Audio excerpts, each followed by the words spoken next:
दोस्तों मैं हूं आपका फ्रेंड अमित। जैसे कि आप देख रहे हैं बिहार पुलिस अवर सेवा आयोग बीपीएसएससी, वहां से एक फॉर्म निकल के आ रही है जो कि बताया जा रही है बिहार सरकार गृह विभाग आरक्षी शाखा के अंतर्गत वर्ष 2020 में पुलिस अवर निरीक्षक, पुलिस सब इंस्पेक्टर जिसको कहा जाता है, एवं प्रारक्ष अवर निरीक्षक, परिचारी, सर्जेंट के रिक्त पदों पर संयुक्त प्रतियोगिता परीक्षा के आधार पर नियुक्ति हेतु सूचना जारी की गई।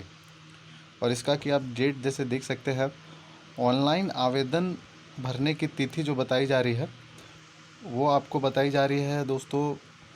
एक मिनट दोस्तों, आपको जैसे बताई जा रही है ऑनलाइन आवेदन भरने की तिथि आपको बताई जा रही है 16/8/2020। ये प्रारंभ होने की तिथि, जो प्रारंभ होने की तिथि बताई जा रही है वो 16/8/2020 को बताई जा रही है। और आवेदन प्राप्त की अंतिम तिथि दोस्तों देख लीजिएगा, गौर कीजिएगा, 24/9/2020 को बताई जा रही है, जो कि गुरुवार पड़ रहा है।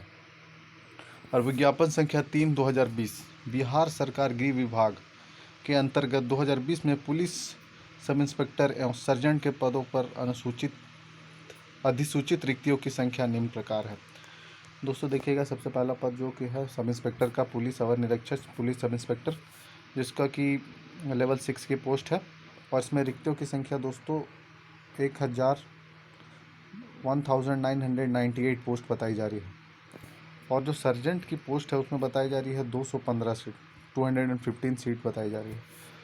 उक्त पदों पर संयुक्त प्रतियोगिता परीक्षा के आधार पर नियुक्ति हेतु विज्ञापन संख्या जारी की है। दोस्तों यहाँ पे जैसे कहा जा रहा है कि विज्ञापन संख्या 3/2020 पर प्रतियोगिता परीक्षा के आधार पर नियुक्ति जारी की गई है और इसको अभ्यर्थी ऑनलाइन जाके भर सकते हैं।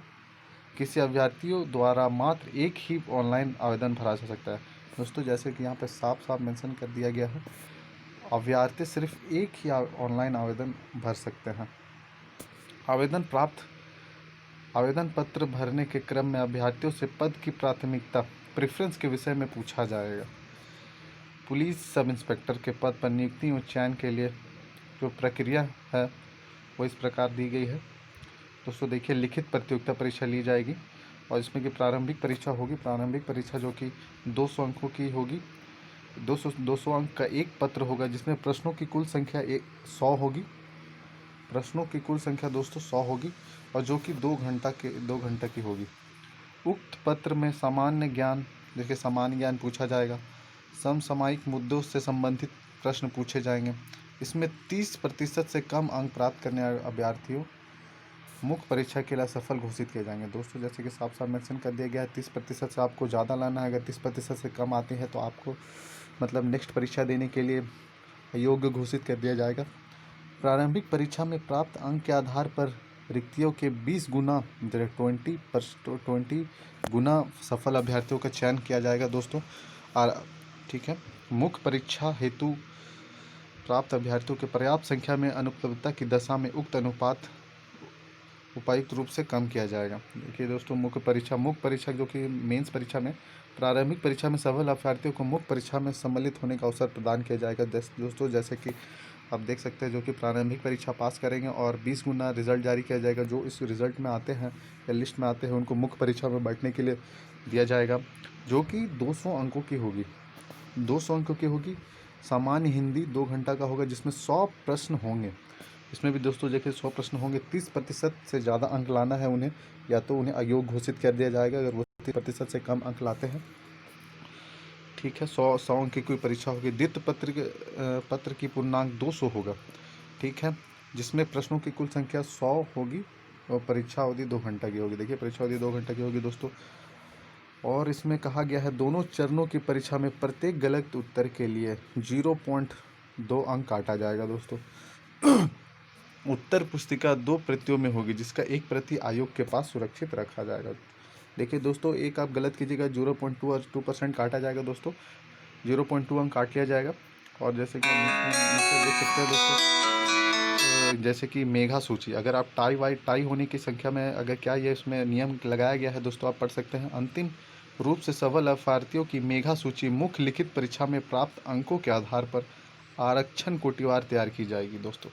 लिखित परीक्षा में 2 या 2 से अधिक अभ्यर्थियों के समान अंक प्राप्त करने की दशा में मेघा सूची में उनके स्थान का निर्धारण उनकी जन्म तिथि के आधार। दोस्तों जैसे कि आप अगर परीक्षा में दो अभ्यर्थियों के दोनों अंक से मतलब अगर समान आते हैं तो उसमें इसमें ये मतलब क्राइटेरिया लागू किया गया है कि उनके जन्म तिथि के आधार पर किया जाएगा। अर्थात तो उम्र में वरीय अभ्यर्थी मेघा क्रम में ऊपर रहेंगे और उम्र में अभ्यर्थी जो है उम्र को देखते हुए मेघा क्रम मतलब जो जिसकी उम्र कम होगी वो उनको ऊपर किया जाएगा। समान अंक प्राप्त करने एवं समान जन्म तिथि वाले दो या दो से अधिक अभ्यर्थियों की दशा में मेघा सूची में उनके स्थान का निर्धारण उनकी शैक्षणिक योग्यता के आधार पर किया जाएगा। तो गौर कीजिएगा दोस्तों, यहाँ पे साफ साफ कहा गया है समान अंक प्राप्त करने और समान जन्म तिथि वाले दो या दो से अधिक अभ्यर्थियों की दशा में मेघा सूची में उनके स्थान का निर्धारण उनकी शैक्षणिक योग्यता के आधार पर किया जाएगा। अर्थात अधिक शैक्षणिक योग्यता वाले अभ्यर्थियों मेघा क्रम में ऊपर रहेंगे। इसके बावजूद भी यदि एक से अधिक अभ्यर्थी समान हो तो ऐसे अभ्यर्थियों की वरीयता उनके 10वीं बोर्ड के प्रमाण पत्र। दोस्तों देखिएगा, अगर ऐसे भी करने से अगर उनको समानता आती है तो उनको 10वीं बोर्ड के प्रमाण पत्र यथा उल्लेखित नाम के अंग्रेजी वर्णमाला के क्रम के अनुसार निर्धारित की जाएगी। देखिए दोस्तों, यहाँ पे साफ साफ कह दिया गया है। अंतिम मेघा सूची के लिए यहाँ पे कहा गया है दोस्तों, देखिए मुख्य परीक्षा के आधार पर तैयार की जाने वाली अंतिम मेघा सूची हेतु अनुसूचित जाति, अनुसूचित जनजाति एवं महिला वर्ग के अभ्यर्थियों के लिए न्यूनतम जो रखा गया 32%, अत्यंत पिछड़ा वर्ग के अभ्यर्थियों के लिए न्यूनतम जो रखा गया 34%, पिछड़ा वर्ग के अभ्यर्थियों के लिए 36.5% एवं समान वर्ग के अभ्यर्थियों के लिए न्यूनतम 40% होगा। जैसे कि कहा गया है दोस्तों, अभ्यर्थियों की शैक्षणिक योग्यता, जो कि अभ्यर्थियों की शैक्षणिक योग्यता दोस्तों जैसे कि यहाँ पे कहा गया अभ्यर्थियों को दिनांक 1/8/2020 अथवा इसके पूर्व किसी मान्यता प्राप्त विश्वविद्यालय से स्नातक परीक्षा या राज्य सरकार द्वारा मान्यता प्राप्त उसके समकक्ष परीक्षा उत्तीर्ण होनी चाहिए। जैसे कि दोस्तों देखिए 1/8/2020 से पहले उनको किसी भी मान्यता प्राप्त विश्वविद्यालय से स्नातक की परीक्षा पास की होनी चाहिए दोस्तों। जैसे कि साफ साफ कहा गया है। अभ्यर्थियों की उम्र, अभ्यर्थियों की उम्र के बारे में कहा गया है कि 1 जनवरी 2020 को अनारक्षित समान कोटि के पुरुषों के लिए न्यूनतम उम्र 20 वर्ष और अधिकतम उम्र 37 वर्ष कहा गया है। दोस्तों गौर कीजिएगा, न्यूनतम उम्र 20 वर्ष और अधिकतम उम्र 37 वर्ष कहा गया है। पिछड़ा वर्ग एवं अत्यंत पिछड़ा वर्ग के पुरुषों के लिए न्यूनतम उम्र 20 वर्ष और अधिकतम 40 वर्ष कहा गया। और जिसमें अनारक्षित कोटि पिछड़ा वर्ग एवं अत्यंत पिछड़ा वर्ग की महिलाओं के लिए न्यूनतम उम्र 20 वर्ष अधिकतम 40, तो उसमें समान है दोस्तों। अनुसूचित जनजाति के लिए यहाँ न्यूनतम 20 कहा गया है और अधिकतम 42 वर्ष कहा गया है दोस्तों। और इसमें आगे आप पढ़ लेते हैं दोस्तों ऊंचाई, जैसे कि ऊंचाई कहा गया है। ऊंचाई जो कहा गया है अनारक्षित समान वर्ग एवं पिछड़ा वर्ग के पुरुषों के लिए ऊंचाई न्यूनतम ऊंचाई 165 सेंटीमीटर होनी चाहिए। दोस्तों गौर कीजिएगा, ऊंचाई 165 सेंटीमीटर होनी चाहिए। अत्यंत पिछड़ा वर्ग अनुसूचित जाति और अनुसूचित जनजाति के पुरुषों के लिए ऊंचाई 160 सेंटीमीटर होना चाहिए। दोस्तों इसमें 5 सेंटीमीटर की छूट दी गई है अनुसूचित जनजाति के लिए। सभी वर्गों के महिलाओं के लिए 155 सेंटीमीटर एवं न्यूनतम वजन 48 किलोग्राम होना चाहिए दोस्तों। और सीना जो है अनारक्षित वर्ग, पिछड़ा वर्ग एवं अत्यंत पिछड़ा वर्ग के पुरुषों के लिए बिना फुलाए 81 सेंटीमीटर और फुलाकर 86 सेंटीमीटर कहा गया दोस्तों, यानी न्यूनतम लिखा गया है। फुलाने के बाद सीना में कम से कम 5 सेंटीमीटर का अंतर होना चाहिए। अनुसूचित जाति और अनुसूचित जनजाति के पुरुषों के लिए बिना फुलाए 79 सेंटीमीटर और फुलाकर 84 सेंटीमीटर। गौर कीजिएगा दोस्तों। यह शारीरिक दक्षता दौड़, जो इसमें दौड़ रखा गया है 1 मील की दौड़ है दोस्तों। 1 मील की दौड़ के लिए समय दिया गया है 6 मिनट 30 सेकंड।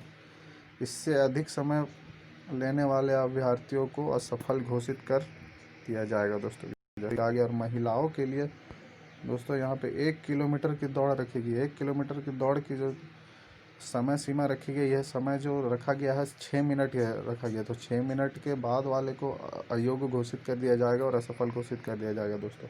और आगे की क्राइटेरिया में भाग लेने की अनुमति नहीं दी जाएगी। और ऊंची कूद दोस्तों, ऊंची कूद जो है पुरुषों के लिए न्यूनतम 4 फीट होनी चाहिए और महिलाओं के लिए 3 फीट।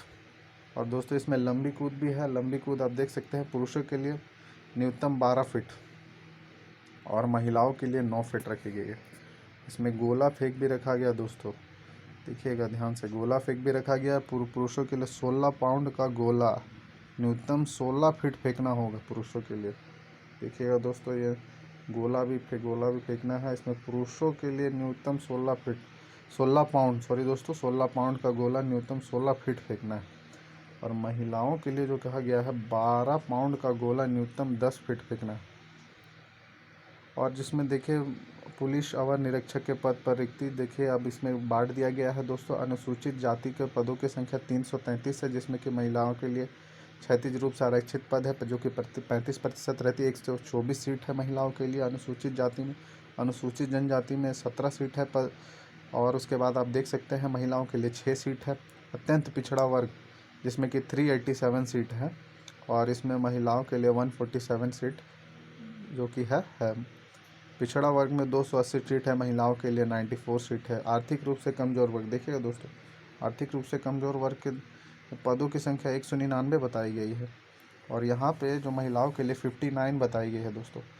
और अनारक्षित जो कि समान वर्ग के लिए 724 बताई गई है, और महिलाओं के लिए 253 बताई गई है दोस्तों। और इसमें कुल जो है कुल योग मतलब कुल जो पदों की संख्या 1998, और इसमें महिलाओं के लिए दोस्तों 683 बताई गई है। अब आगे भी देख सकते हैं दोस्तों। और आगे आपको बस अगर आपको फॉर्म आप सारे क्राइटेरिया पूरे करते हैं तो आप इस फॉर्म को ज़रूर भरें। और जो कि सर्जेंट के पद जो है सर्जेंट के पदों में जो की गई है, देखते हैं दोस्तों इसमें क्या मांगी गई है। सर्जेंट के पदों में इसमें क्राइटेरिया क्या है, एजुकेशन क्वालिफिकेशन क्या है, हम इसको भी देखते हैं। और इसमें जो कहा गया है दोस्तों, ऊंची कूद होनी चाहिए। ऊंची कूद जो 4 फीट 6 फीट जो कि है, न्यूनतम 3 फीट जो कि सेम लग रहा है।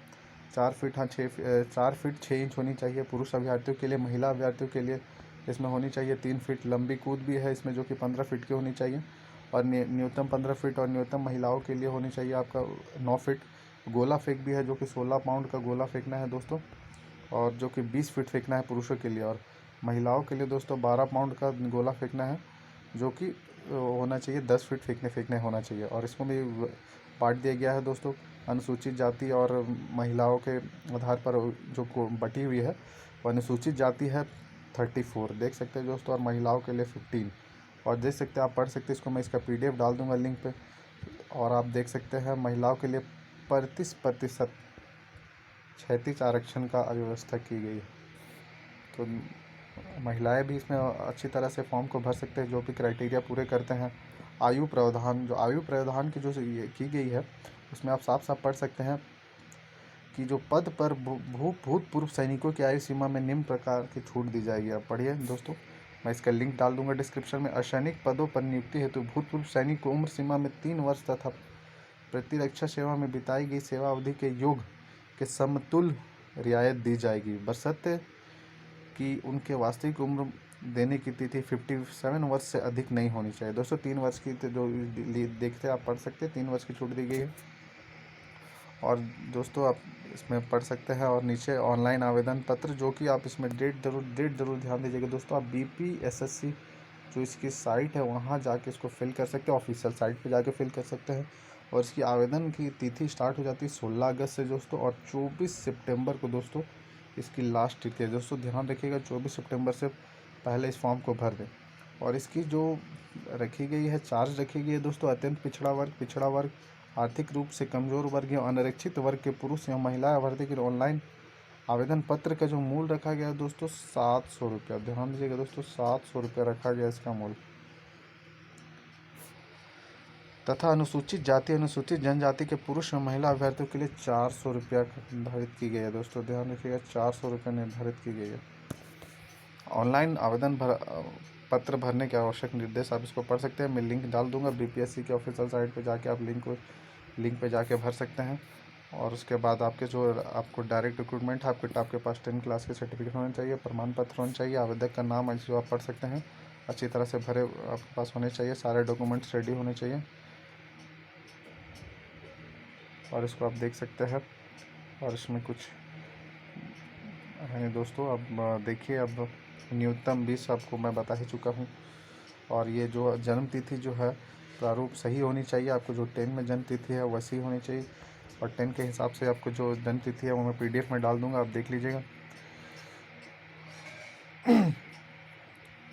और दोस्तों यहाँ पे जो आप देख सकते हैं एज के बारे में बताया गया है और इसमें चार्जेस के बारे में बताया गया, जो कि मैं आपको पहले ही बता चुका हूँ दोस्तों। ये देख लीजिए चार्जेस, जैसे कि ST SC के 400 रुपये रखा गया है, BC और EWS के लिए 700, BC के लिए भी 700 रखा गया है दोस्तों। और इसके आप देखिए इसमें बताया गया है कि पंजीकरण रद्द करने के लिए आप यहाँ पे क्या कर सकते हैं। मैं इसका एप्लीकेशन डाल दूँगा, मैं इसका यहाँ पे मैं इसका डिस्क्रिप्शन डाल दूँगा, इसका जो PDF की डिस्क्रिप्शन लिंक पर डाल दूँगा, आप लोग पढ़ सकते हैं दोस्तों। और ये देखिए एज डायरेक्ट रिक्रूटमेंट का ये सब बताया गया है।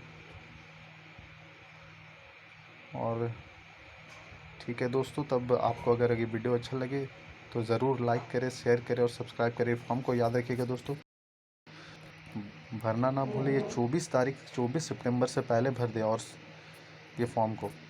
तो दोस्तों धन्यवाद। इसको आप देख सकते हैं, मैं फिर से मार्क कर देता हूँ इसको अपने कलर पेंट से, जो कि 16/8/2020 को स्टार्ट होगा, 24/9 को दोस्तों ये ख़त्म हो जाएगी। दोस्तों इस फॉर्म को ज़रूर से ज़रूर भरें। तो ठीक है दोस्तों, धन्यवाद हमारे वीडियो को देखने के लिए।